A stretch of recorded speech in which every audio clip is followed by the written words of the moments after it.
Wow. So seems like you've been doing a deep dive of your own lately into the world of Orange County real estate law. And not just the buying and selling side of things. We're talking tenant rights this time. Yeah. All those crucial legal details that often get overlooked. Absolutely. Ready to decode some of these legal mysteries? Let's do it.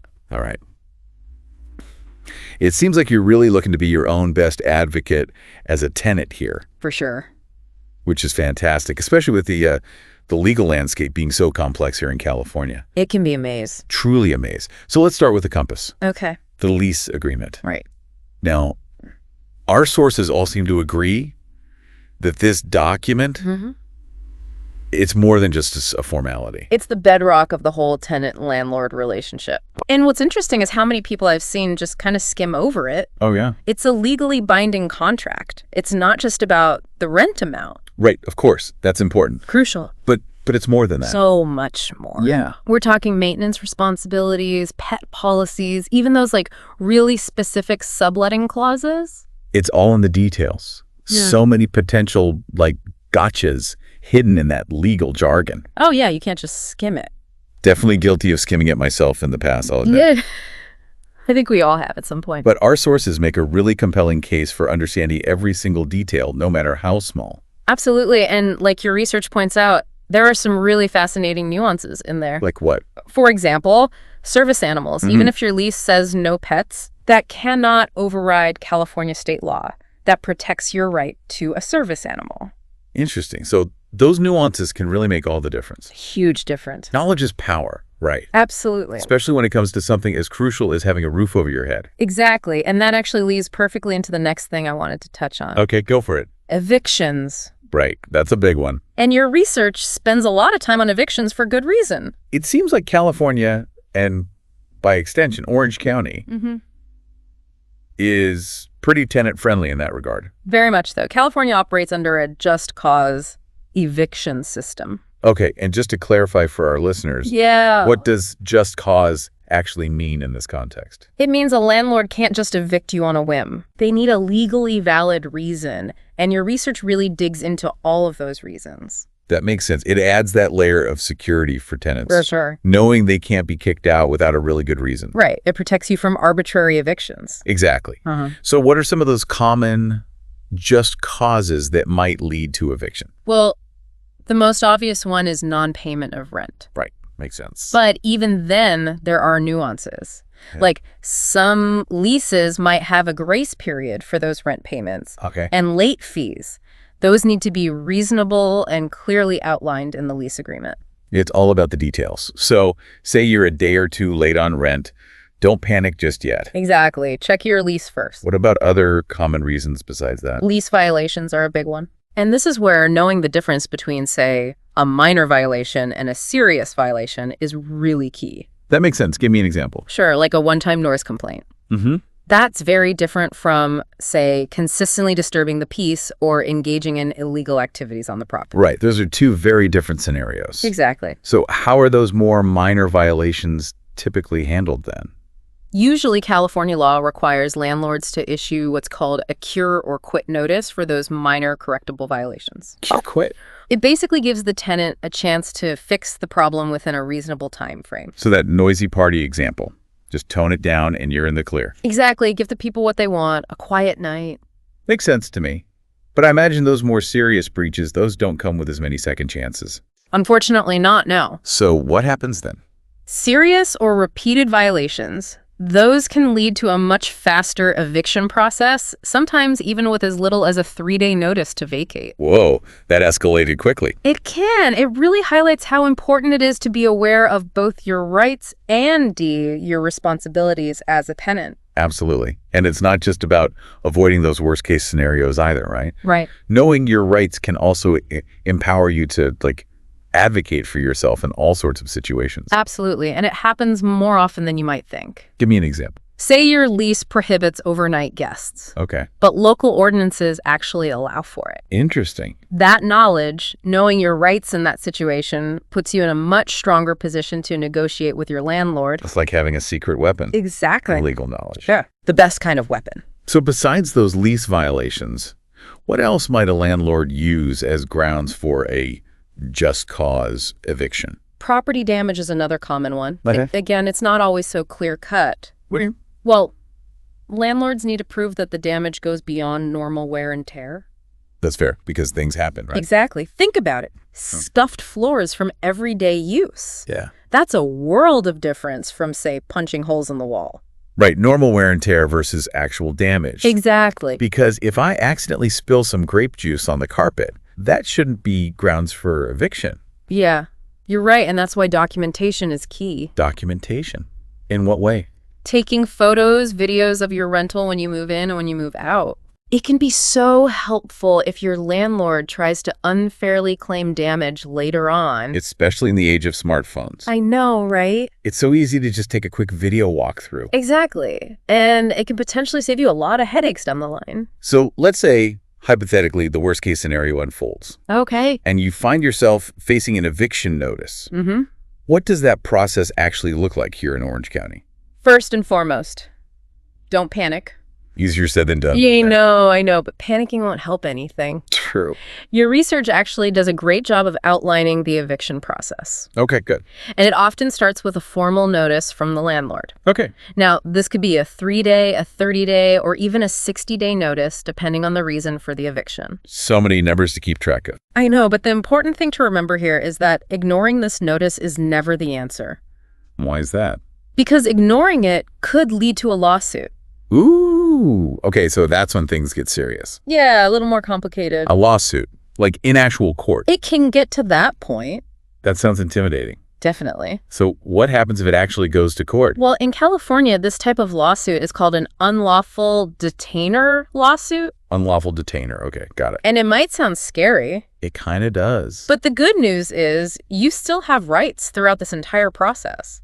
That's reassuring, at least. Yeah, and that's actually a perfect segue into what I wanted to talk about next. All right, let's hear it. Which brings us to those legal superheroes of the real estate world. Okay, who are we talking about here? Real estate attorneys.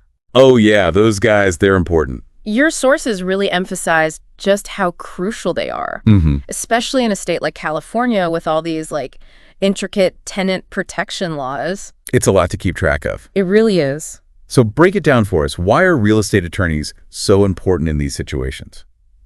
Well, it's funny. What's that? A lot of people think, oh, I'm just renting. It's not like I'm buying a place. I don't need a lawyer. Right. I can see how someone might think that. But your research does a great job of really drawing this distinction. Okay, between... Real estate agents versus real estate attorneys. Oh, okay. Two very different things. Yes. And while agents, they're great for that market knowledge, helping you find a place. Yeah. Their legal expertise is understandably limited. Right. It's like asking your dentist to perform brain surgery. Exactly. Both important, but very different skill sets. Precisely.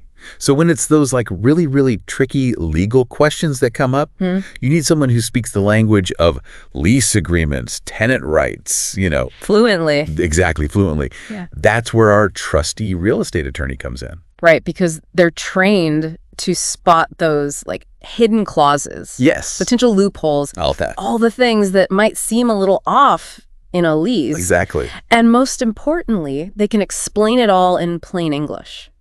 Oh, that's so key. Right, making sure you actually understand what you're signing. Before you even put pen to paper. Before it's too late. Talk about peace of mind. It's like having a legal bodyguard for your tenant rights. The best kind of bodyguard. But let's get specific here. What are some real-world scenarios where a tenant might be like, okay, yeah, I need to call a lawyer? Right, well, one of the most valuable services I think that they offer is lease review and negotiation. Before you even sign. Exactly. Before you sign anything, having a lawyer look over that lease with a fresh set of eyes. That's huge.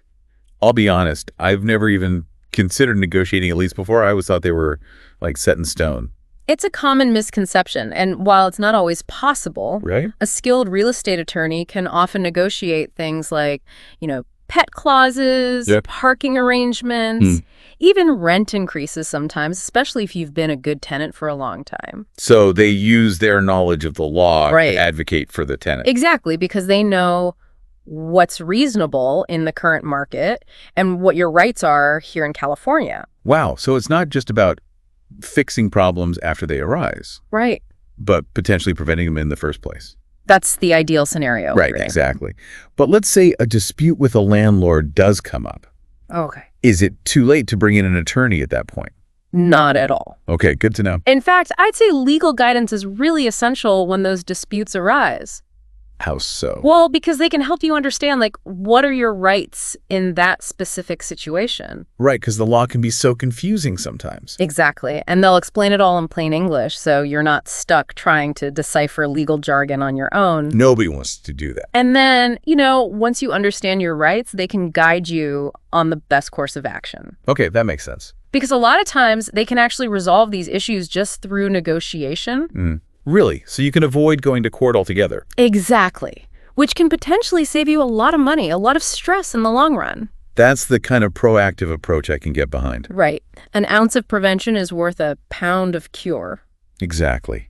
But let's say those negotiations hit a wall. Okay.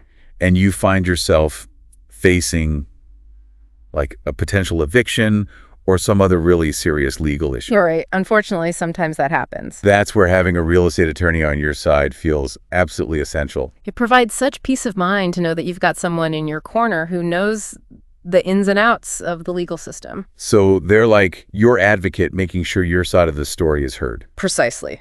And that the right procedures are followed. Because when it comes to the law, procedure is everything.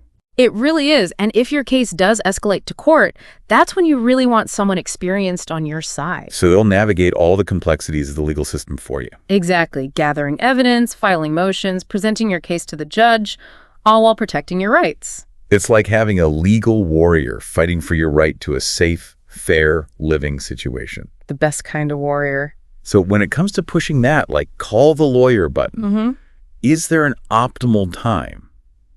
Or is it a better late than never kind of situation? Ideally, sooner rather than later is always best, even if you're just considering seeking legal counsel. Like, should I call a lawyer? I'm not sure. That's already a good sign that you probably should. Okay. Because they can help you understand your options, the potential outcomes, and really figure out the best course of action before you do anything that might, accidentally jeopardize your rights. Got it. So early detection is key. Just like in the medical field. Exactly. But let's be real. Finding the right attorney, that can feel kind of overwhelming, especially here in Orange County, where there's so many options. There are a lot of lawyers out there, that's for sure. So, what are some key things that someone should look for when they're trying to choose a real estate attorney, especially for tenant rights issues? Okay, so we've covered a ton of ground here, from those tricky lease agreements to knowing when it's time to call in the legal cavalry. It's a lot to take in. It really is. But hey, knowledge is power, right? Especially when it comes to these things. Absolutely. But now, let's switch gears a little bit and talk about how to stay ahead of the game, because honestly, who wants to deal with legal headaches if they can avoid them altogether? Nobody, right. Prevention is key. Exactly. And your sources really emphasize that a little proactive effort can go a long, long way in preventing those tenant-landlord disputes. So true. And it all starts with that lease agreement. Okay.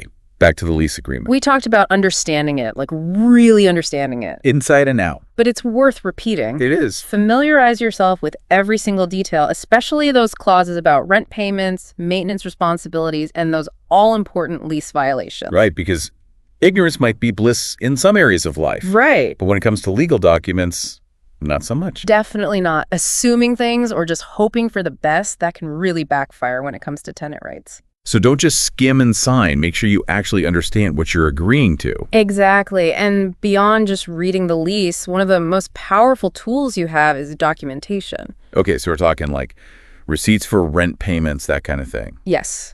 Keep really good records of every single rent payment, ideally with some kind of proof of payment. Proof of payment. So like what?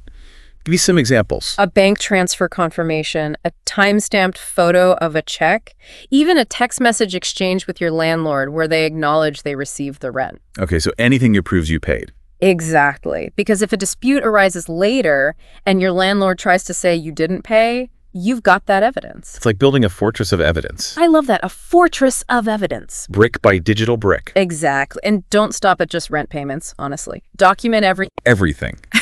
That seems like a lot. I know, it might seem excessive, but trust me, a clear paper trail can be a lifesaver. Okay, like what? Give me some more examples. Maintenance requests, any complaints you make, even just casual conversations about the property, put it in writing. Got it. So if it's not written down, it didn't happen. Basically. What about repairs? That seems to be a big one. A lot of those tenant-landlord disagreements I hear about, they're about repairs. Yeah, repairs can be tricky because landlords are legally obligated to maintain a, habitable living space. Right. But actually getting them to fix things, sometimes that feels impossible. It can be like pulling teeth, which is why documentation is so important in these situations. Okay, so if something breaks, what do we do? Put those maintenance requests in writing and keep copies for yourself. Okay, and what should I include in those requests? The date, the time, a really clear description of the problem. Got it. Be specific. And if you have photos or videos, even better. Oh, yeah. Smartphones to the rescue again. Right. And here's the thing. If your landlord is slow to respond, or if the repairs aren't done properly, you've guessed it, document that too. Because it all builds that timeline of what happened when. Exactly. So it's like you're creating this legal case file just in case you need it later on. You got it. Okay, so we're documenting everything, stand on top of those repairs. What else can tenants do to kind of proactively protect themselves, especially when it comes to avoiding eviction? Well, we already talked about the big one, paying rent on time and keeping those records. Right, that's crucial. But beyond that, maintaining a, respectful and communicative relationship with your landlord, if possible. Like any relationship, communication is key. Exactly. So keep them in the loop about any concerns you have and try to do it in writing whenever possible. So there's a record of it. Exactly. Okay, that makes sense. Because, that open dialogue can often prevent those little misunderstandings from snowballing into major legal battles. It's all about heading those problems off at the pass. Exactly. Any final words of wisdom you want to share with our listeners, our tenants in training out there, before we wrap up this deep dive? Final thought, stay informed. Okay. About? Tenant-landlord laws, they can change. Oh, right. And Orange County might have its own local ordinances that come into play, things that directly impact your rights as a tenant. So how do we stay informed about all of that? Make it a habit to check for updates to those laws, and honestly, never be afraid to reach out to a legal expert if you have any questions. Don't be afraid to ask for help. Exactly. It's better to be safe than sorry. Well, there you have it, folks. We've decoded those lease agreements, explored the ins and outs of evictions, and even armed you with some proactive tips to hopefully make your renting experience a little bit smoother. And remember, knowledge is power, so keep learning about your rights as a tenant. Couldn't have said it better myself. It's been great diving into the world of tenant rights with you. Until next time, stay informed, stay empowered, and happy renting, everyone. See you next time. Hi, everyone.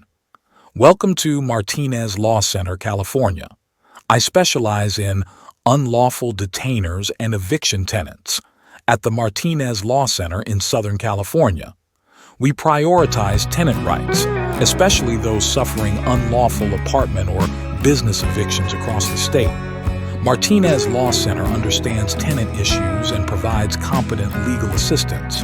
Call us at 714-442-9741. Call now, 714-442-9741. Protecting your rights. Like and follow for more legal insights. Your safety matters. If you faced an injury due to property negligence, seek help. We are here to assist you.